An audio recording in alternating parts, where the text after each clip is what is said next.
اعوذ باللہ من الشیطان الرجیم بسم اللہ الرحمن الرحیم یا ایہا الذین آمنوا انفقوا من طیبات ما کسبتم ومما اخرجنا لکم من الارض ولا تیمموا الخبیث منه تنفقون ولستم بآخذیہ الا ان تغمضوا فیہ واعلموا ان اللہ غنی حمید الشیطان یعدکم الفقر ویأمرکم بالفحشاء واللہ یعدکم مغفرة منہ وفضلا واللہ واسع علیم یؤتی الحکمت من یشاء ومن یؤت الحکمت فقد اوتی خیرا کثیرا وما یذکر الا اولو الالباب وما انفقتم من نفقة او نذرتم من نذر فإن الله يعلمه وما للظالمين من انصار ان تبدوا الصدقات فنعما هي وان تخفوها وتؤتوها الفقراء فهو خير لكم ويكفر عنكم من سيئاتكم والله بما تعملون خبير ليس عليك هداهم ولكن الله يهدي من يشاء وما تنفقوا لأنفسكم وما تنفقوا من خير فلأنفسكم وما تنفقون إلا ابتغاء وجه الله وما تنفقوا من خير يوفى إليكم وأنتم لا تظلمون للفقراء الذين أحصروا في سبيل الله لا يستطيعون ضربا في الأرض يحسبهم الجاهل أغنياء من التعفف تعرفهم بسيماهم لا يسألون الناس إلحافا وما تنفقوا من خير فإن الله به عليم الذين ينفقون أموالهم بالليل والنهار سرا وعلانية فلهم أجرهم عند ربهم ولا خوف عليهم ولا هم يحزنون.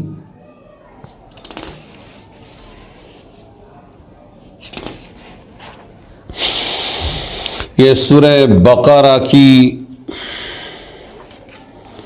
267 آیت سے لے کر 274 آیت تک کا ترجمہ ہے۔ اے ایمان والو، خرچ کرو صاف ستھری اپنی کمائی میں سے،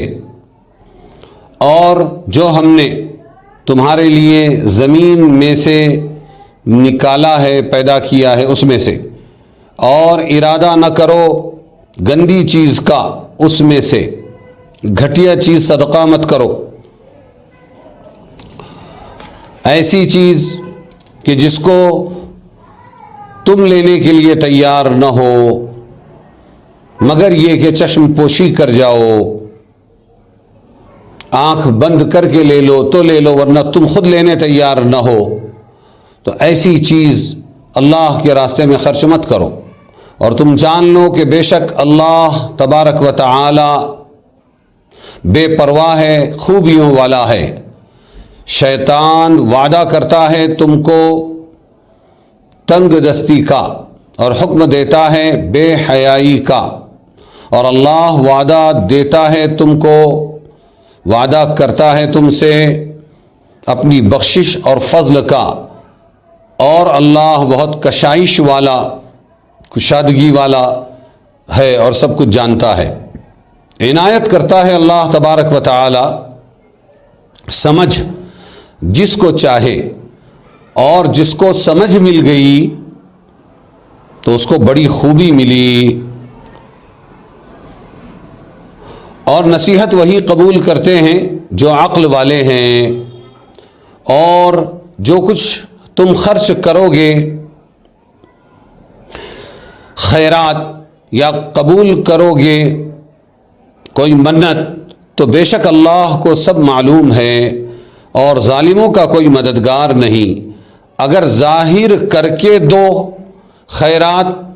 تو کیا ہی اچھی بات ہے، اور اگر اس کو چھپاؤ اور فقیروں کو پہنچاؤ تو وہ بہتر ہے تمہارے حق میں، اور دور کرے گا اللہ تعالی کچھ گناہ تمہارے، اور اللہ تمہارے کاموں سے خوب خبردار ہے۔ تیرا ذمہ نہیں ہے ان کو راہ پر لانا اے محمد صلی اللہ علیہ وسلم، لیکن اللہ راہ پر لائے گا جس کو چاہے۔ اور جو کچھ تم خرچ کرو گے مال میں سے تو اپنے ہی واسطے خرچ کرو گے، اور جب تک کہ خرچ کرو گے فَلِأَنفُسِكُمْ، اپنے ہی لیے ہی خرچ کرو گے، اور جب تک خرچ کرو گے اللہ ہی کی رضا جوئی میں، اور جو خرچ کرو گے خیرات تو پوری ملے گی تم کو، اور تمہارا حق نہ رہے گا۔ خیرات ان فقیروں کے لیے ہے جو رکے ہوئے ہیں اللہ کی راہ میں، چل پھر نہیں سکتے ملک میں، ان کو ناواقف مالدار سمجھتے ہیں ان کے سوال نہ کرنے کی وجہ سے، تو پہچانتا ہے ان کو ان کے چہرے سے، وہ نہیں مانگتے ہیں لوگوں سے لپٹ کر، اور جو کچھ خرچ کرو گے کام کی چیز وہ بے شک اللہ کو معلوم ہے۔ جو لوگ خرچ کرتے ہیں اپنے مال اللہ کی راہ میں رات کو اور دن کو، چھپا کر اور ظاہر میں، تو ان کے لیے ثواب ہے ان کا اپنے رب کے پاس، اور نہ ڈر ہے ان پر اور نہ وہ غمگین ہوں گے۔ ان آیات میں اللہ تعالیٰ فرما رہے ہیں کہ اے ایمان والو خرچ کرو صاف ستھری چیز، اس سے مراد حلال چیز ہے۔ صاف ستھری چیز کا مطلب ہوتا ہے حلال چیز، حلال چیز خرچ کرو۔ اللہ تعالیٰ حرام کو قبول نہیں کرتے، اور اللہ فرماتے ہیں زمین میں سے جو ہم نے تمہارے لیے نکالی ہے اس میں سے بھی خرچ کرو۔ زمین میں سے نکالی ہوئی چیز کیا ہے؟ پیداوار ہے۔ جو بھی چیز زمین میں سے پیدا ہوتی ہے، پیدا ہوتے ہی اس میں سے کٹائی کرتے ہی ہم اس کا 10واں حصہ اللہ کے راستے میں خرچ کر دیں، اس کو عشر کہتے ہیں۔ یہ زکوٰۃ کے علاوہ ایک نظام ہے، اور اسی میں 20واں حصہ بھی ہوتا ہے۔ تو زمین کی پیداوار میں سے بھی خرچ کرو، یہ اللہ تبارک و تعالی نے بتلایا ہے، اور یہ عبادت ہے۔ جیسے زکوٰۃ عبادت ہے، زمین کی پیداوار میں سے 10واں حصہ یا 20واں حصہ خرچ کرنا یہ بھی عبادت ہے۔ صورت اس کی ٹیکس کی ہے، لیکن یہ ٹیکس نہیں ہے، اس لیے کہ ٹیکس جو ہے وہ غیر مسلموں سے لیا جاتا ہے، جس کو جزیہ کہتے ہیں، تو وہ ٹیکس ہوتا ہے۔ ان کے یہاں عبادت کا خراج کہتے ہیں، ان کے یہاں عبادت کا کوئی تصور نہیں ہے، اس لیے وہ ٹیکس ہے۔ اگر زمین سے کچھ پیداوار ہی نہ ہو تو پھر کوئی بات نہیں ہے، اس پر کچھ اللہ کی طرف سے فرضی نہیں ہے، کچھ مت دو۔ تو اللہ تبارک و تعالیٰ فرماتے ہیں کہ خرچ کرو اچھی چیزیں، اور اپنے مالوں میں سے سڑی اور خراب چیزیں مت خرچ کرو کہ اگر تم کو کوئی دینا چاہے تو تم اس کو لینے کے لیے تیار ہی نہ ہو، مگر یہ ہے کہ آنکھیں بند کر لو، بددلی سے تم قبول کر لو۔ جو اپنے لیے پسند نہیں کرتے وہ اللہ کے راستے میں گڑا سڑا ہوا اور گلا ہوا گندا مال، خبیث مال مت دو، اور یاد رکھو کہ یہ تمہارے ہی بھلائی کے لیے ہے، تم دے رہے ہو، ورنہ اللہ تو بے نیاز ہے اور خوبیوں والا ہے۔ اور جب دینے کی بات آئی تو آگے آیت میں ہے کہ شیطان تم سے ہمیشہ یہ وعدہ کرے گا کہ دیکھو فقیر ہو جاؤ گے، زیادہ خرچ مت کرو، اور حکم کرے گا کہ مال بچا بھی اسے بے حیائیوں میں لگاؤ، اسے گناہوں میں لگاؤ۔ اور اللہ تبارک و تعالیٰ تم سے وعدہ کرتے ہیں کہ تم اگر اللہ کے راستے میں خرچ کرو گے تو اللہ بخش دے گا تم کو اس کے بدلے میں، اور مزید فضل عطا فرمائے گا۔ اللہ تعالیٰ کے پاس بہت ہے، اور اللہ تعالیٰ جاننے والے ہیں۔ سمجھ کی بات وہ جس کو دیتا ہے اللہ تبارک و تعالی، جس کو پسند کرتا ہے اس کو دیتا ہے، اور جسے سمجھ مل گئی اسے خیر کثیر مل گئی۔ لیکن نصیحت تو صرف عقل مند لوگ پکڑتے ہیں، اور جو کچھ تم خرچ کرو گے یا تم منت مانو گے تو اللہ تعالیٰ اس کو جانتا ہے، اور ظالموں کا کوئی مددگار نہیں ہے۔ اب صدقہ کیسے دیں؟ تو اگر کھلم کھلا دو تو بھی جائز ہے، اور چھپا کر فقیروں تک پہنچاؤ تو یہ تمہارے لیے زیادہ بہتر ہے، اور تمہارے گناہوں کو اللہ تعالیٰ اس کے بدلے میں دھو دیں گے، اور اللہ تعالیٰ کو تمہاری تمام باتوں کی خبر ہے۔ آپ صلی اللہ علیہ وسلم سے یہ فرمایا جا رہا ہے کہ دعوت دینا تو آپ کا کام ہے، ان کو ہدایت پر لانا یہ آپ کا کام نہیں ہے، یہ اللہ کے بس میں ہے، جس کو چاہے گا ہدایت دے گا، جس کو چاہے گا نہیں دے گا۔ اور جو کچھ خرچ کرتے ہو پھر یاد دلا رہے اللہ تمہارا اپنا بھلا ہے، اس میں اپنی بھلائی کے لیے تم خرچ کرتے ہو اور اللہ کو راضی کرنے کے لیے تم خرچ کرتے ہو۔ یعنی اللہ کو راضی کرنے کے لیے خرچ کرو، اور جو خیر تم اللہ کے راستے میں خرچ کرو گے وہ تم کو پورا پورا اللہ تبارک و تعالی واپس کر دیں گے اور تمہارا حق مارا نہیں جائے گا۔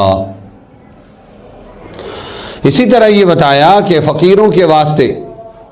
یہ صدقہ خیرات ہے جو اللہ کے راستے میں روک دیے گئے کہ وہ اللہ کے دین کے کاموں کی وجہ سے وہ لوگ سفر کر نہیں سکتے، اس لیے ان کی ضرورت پوری کرنے کے لیے یہ مال لگایا جائے۔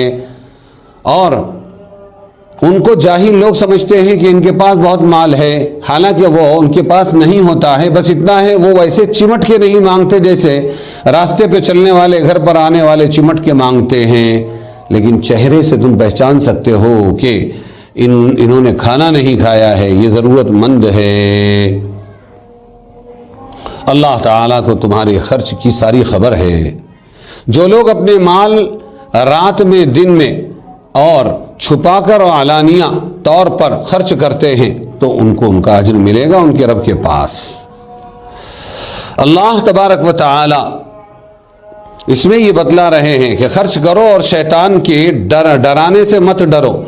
اب شیطان کو تو کسی نے دیکھا نہیں، وہ ڈائریکٹ آئے گا نہیں، لیکن دل کے اندر اگر کھٹک آ جائے کہ نہیں خرچ کریں گے تو آگے اپنے کو کام نہیں آئے گا، اپنے کام کے وقت میں مال نہیں رہے گا، تو سمجھو کہ یہ شیطان کی طرف سے ہے۔ اور اگر دل میں یہ آئے کہ خرچ کرو اللہ بڑا کریم ہے دینے والا ہے تو یہ رحمان کی طرف سے ہے۔ اللہ تبارک و تعالی جسے حکمت دے دے اسے خیر کثیر دے دیا۔ حکمت سے مراد یہاں سمجھ ہے، اور حکمت کی صحیح معلومات نبی ہی کو ہو سکتی ہے، لیکن یہاں پر دین کی سمجھ ہے کہ حکمت جس کو دے دے اس کے ساتھ اللہ نے بھلائی کا ارادہ کیا ہے۔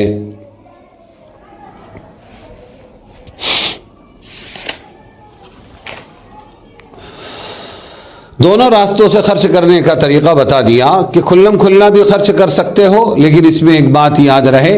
کہ خرچ کرنے میں کھلم کھلا سامنے والوں کی تذلیل و توہین نہ ہو اور اپنی نیت خراب نہ ہو۔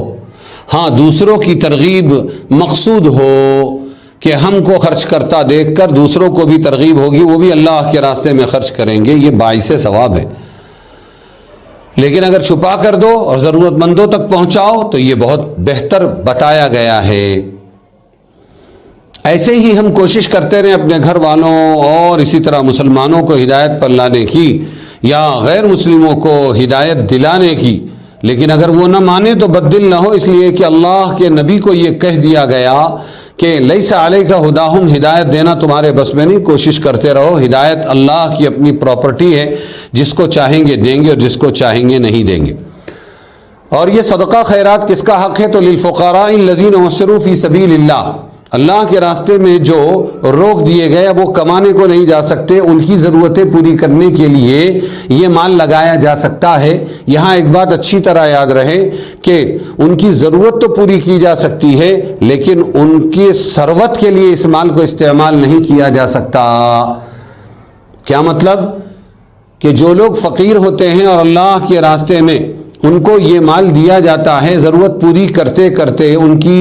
کے احترام میں اتنا لوگ دے دیتے ہیں کہ پھر وہ خود ہی جو مستحق صدقہ و خیرات تھے اب وہ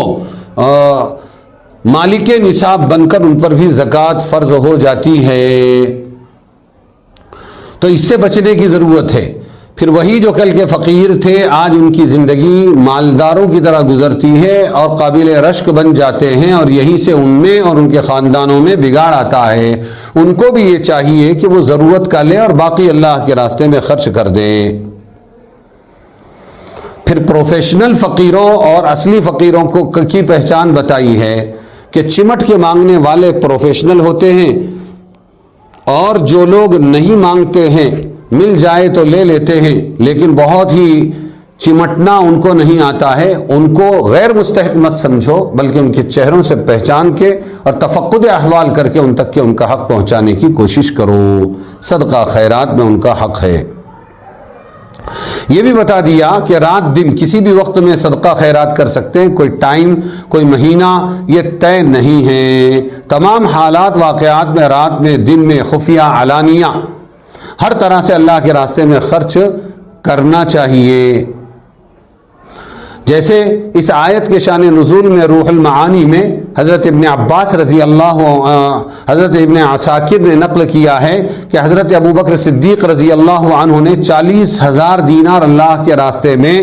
اس طرح خرچ کیے کہ 10,000 دن میں خرچ کیے، 10,000 رات میں خرچ کیے، 10,000 چھپا کر خرچ کیے اور 10,000 علانیہ طور پر کھلم کھلا خرچ کیے۔ بعض مفسرین نے اسی واقعے کو اس آیت کا شان نزول بتلایا ہے۔ یہ کچھ ضروری باتیں تھیں ان آیات کے ضمن میں۔